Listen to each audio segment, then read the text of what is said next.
Я думаю, товарищи, что выражу мнение всех здесь присутствующих и мнение всего пролетариата нашей страны, если скажу, что нужно этих гадов расстрелять. Никакой пощады врага! Расстрелять всех до одного, как бешеных собак! Смерть изменникам Родины! The gulags, as the Soviet forced labor camps were called, were an infamous aspect of Joseph Stalin's regime. From the beginning of their implementation in 1930 until their disuse in the late 1950s, millions of people were sent to these terrible places. They could be found throughout the nation, in the brutal deserts of Central Asia, as well as in Arctic Siberia. Regardless of their location, the treatment the prisoners received was just as cruel. Subjected to endless days of work, fed on crumbs always ill-prepared for the climate, and constantly subjected to abuse by their captors, more than 1 million would die. But these camps were not intended solely for men. There were a number of them reserved for women, whom Stalin and his followers had branded as traitors. For some of them, the injustice was even worse.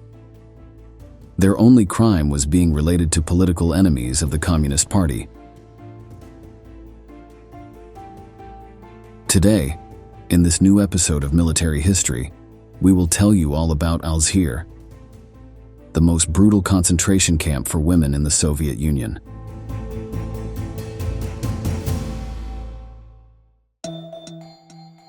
By the mid-1930s, Joseph Stalin had been the highest authority in the Soviet Union for several years. Still, his power was not total.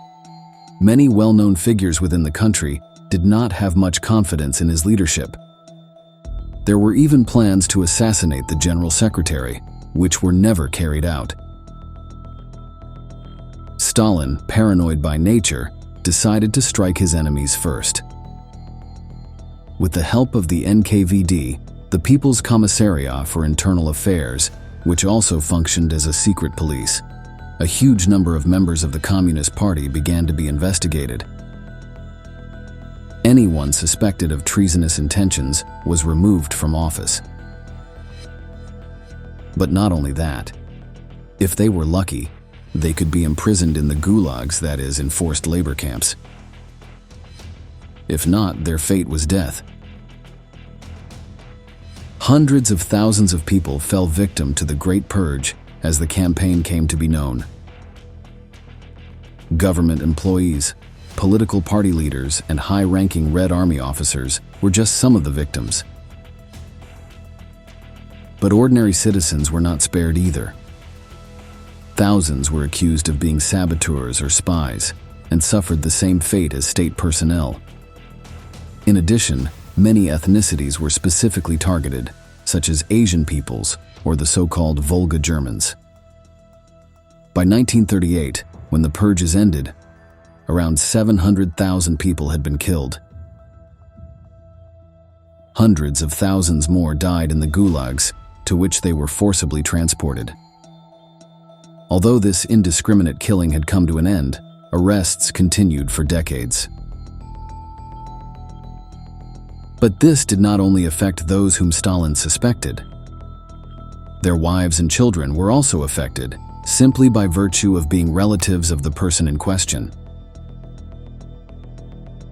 The Soviet Union even had an article in its penal code detailing what was to be done with family members of traitors to the motherland. At the beginning of the purges, the wives of those arrested were automatically imprisoned without even an investigation being carried out. Children were taken to orphanages, or if they proved too troublesome, were taken to forced labor camps or penal colonies.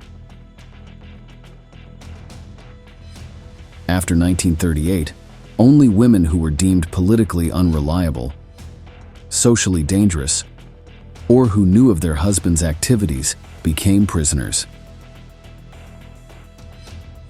This change in the NKVD's actions did not prevent thousands of them from being rounded up and taken to special gulags. These were often thousands of kilometers away from the cities where they lived, so they had to face a difficult journey to reach their destination.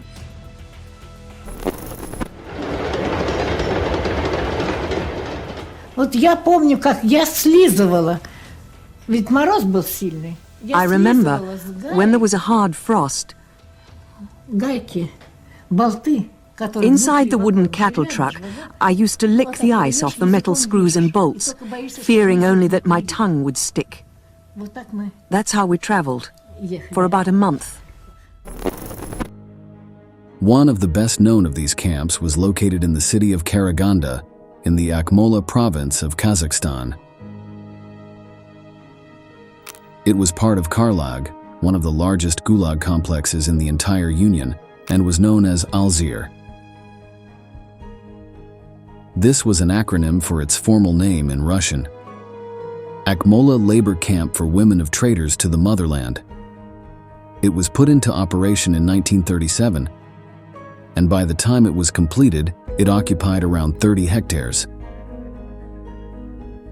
The following year, female prisoners began to arrive, and despite its large size, the place was soon overwhelmed. Several women had to be taken to other camps in the surrounding area. The sentence for those held in Alzir was generally between 5 and 10 years. During this time, they had to perform forced labor, such as building barracks to house the incessant number of new captives. To do this, they had to spend endless hours kneading mud to make bricks, while the clothes they wore did little to protect them from the weather. The hands of many were not accustomed to this type of work, as several had been teachers, scientists, musicians, or artists before being imprisoned. Escape was not an option. In addition to the watchtowers with armed guards, 2 barbed wire fences surrounded the grounds. It was without a doubt, as the detainees there said, a concentration camp. During the first 2 years, the strict regime at the camp placed many limitations on the already marginalized women. Every day at work, the women were escorted by a convoy with dogs and machine guns. Those women were really considered dangerous to the society to the extent that they had to be isolated from the rest of the people. The oldest women, the sick, and the few children who were allowed to stay with their mothers were put to work in embroidery and sewing factories. The temperature in the area was a serious problem. In the summer, the heat was terrible, reaching 40 degrees. But on winter nights, frosts were frequent, bringing the thermometer down to 30 degrees below zero, or even lower. All year round, the powerful winds of the Soviet steppe whipped the faces of the prisoners. Communication with the outside world was strictly forbidden, as no letters could be written or received.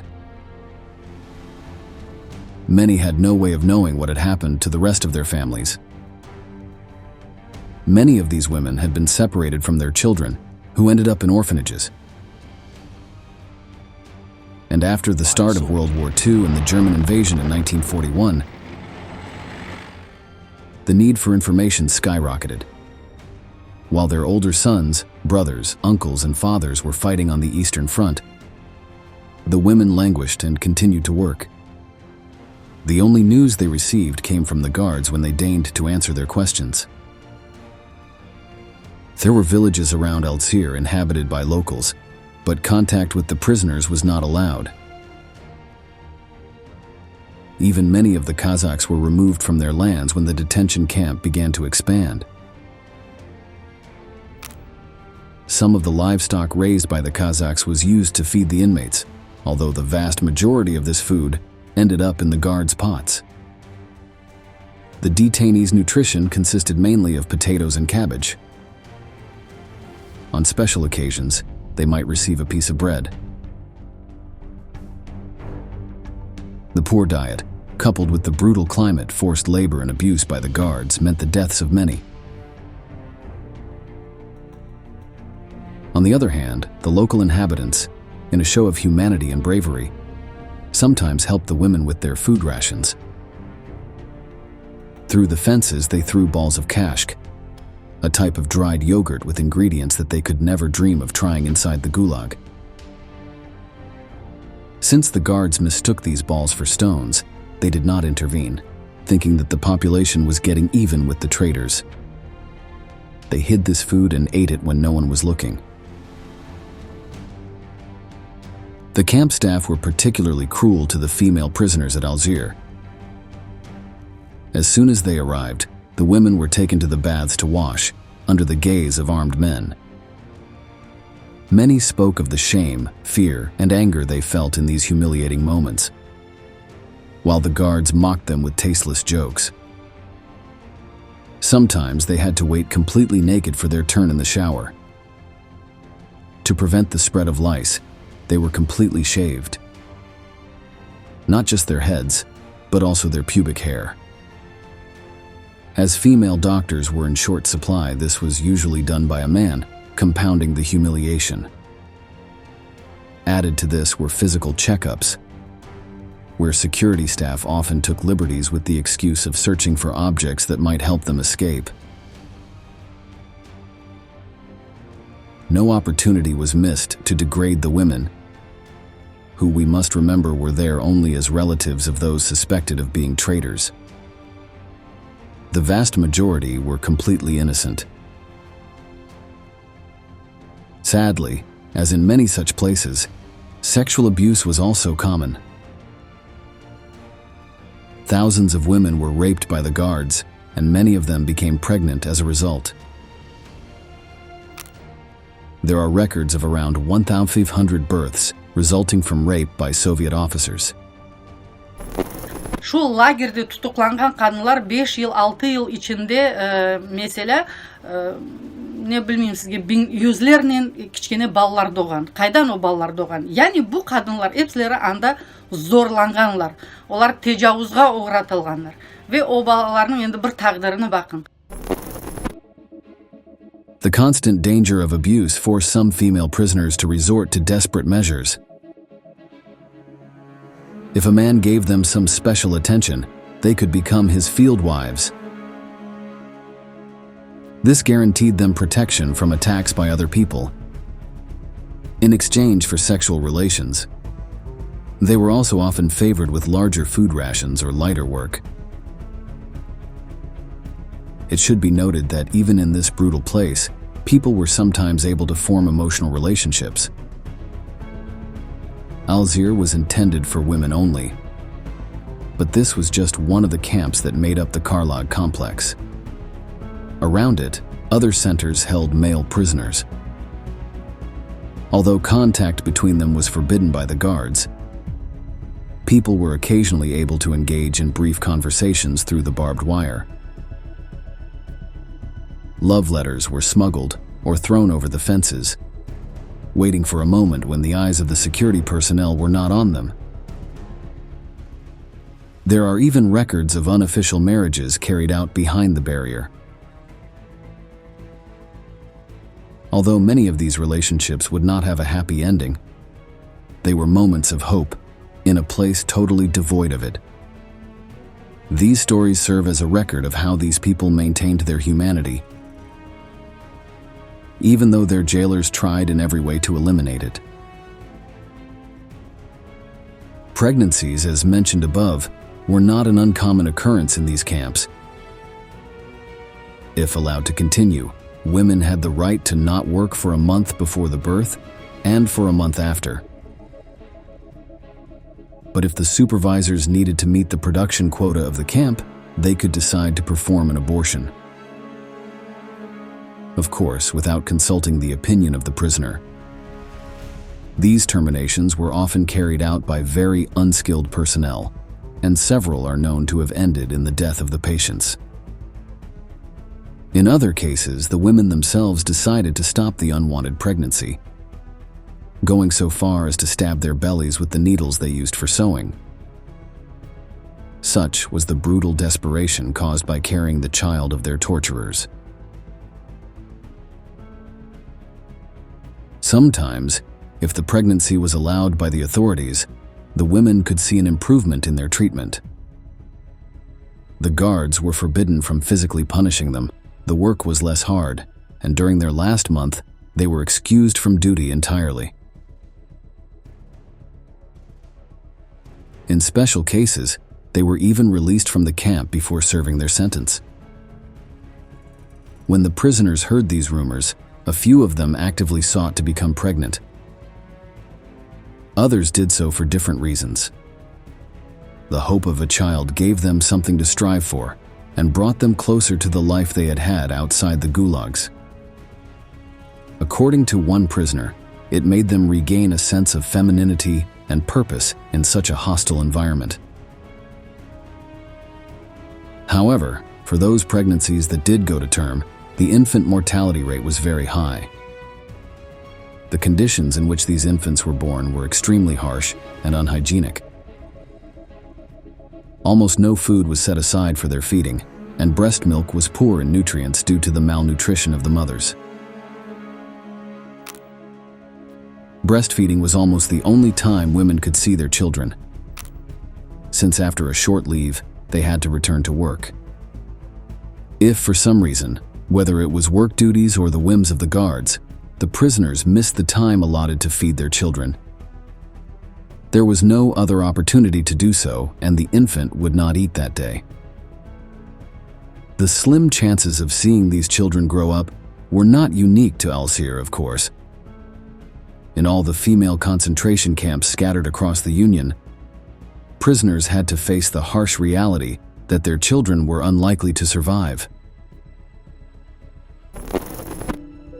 Увезли в Бутырку в больницу, где я родила мальчика. 2 дня не несут кормить, 3-й день пошел. Охранник несет сверток и говорит: умер. Это мой ребенок умер. On rare occasions, those born in Al-Sir were allowed to remain there. The Gulag supervisors thought that after a few years, the children would be able to help their mothers with menial tasks. But usually, when they reached 2 years of age, they were cruelly separated from the women. This was usually done at night to take everyone by surprise and prevent the work from stopping. The infants were taken to orphanages or given to other families trusted by the NKVD. Their fate was never revealed to their mothers, so even if they were released, tracking down their child was a nearly impossible task. As we told you before, many saw these children as the only reason to continue enduring the brutal treatment of the camp.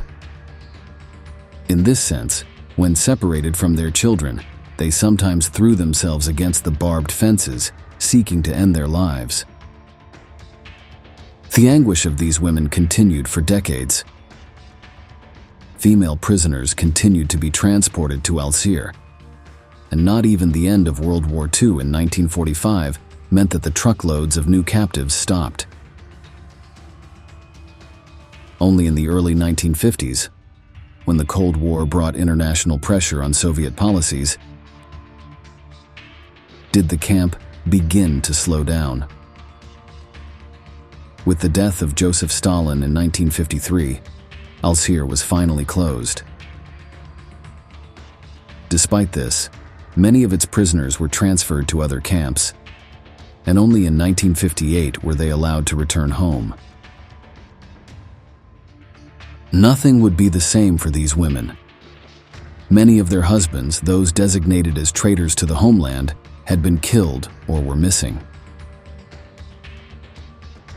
Some, the luckier ones, remained imprisoned in places as remote as Siberia and would have to wait years for their release. Apart from their partners, other members of their families had died fighting the Nazis. Their homes had been destroyed in bombings or appropriated. The country itself was going through one of its toughest times, and it took decades for them to recover economically from the damage caused by the war. The Soviet government, beyond freeing them, offered them no help at all. Many former prisoners ended up emigrating to other countries to rebuild their lives from scratch.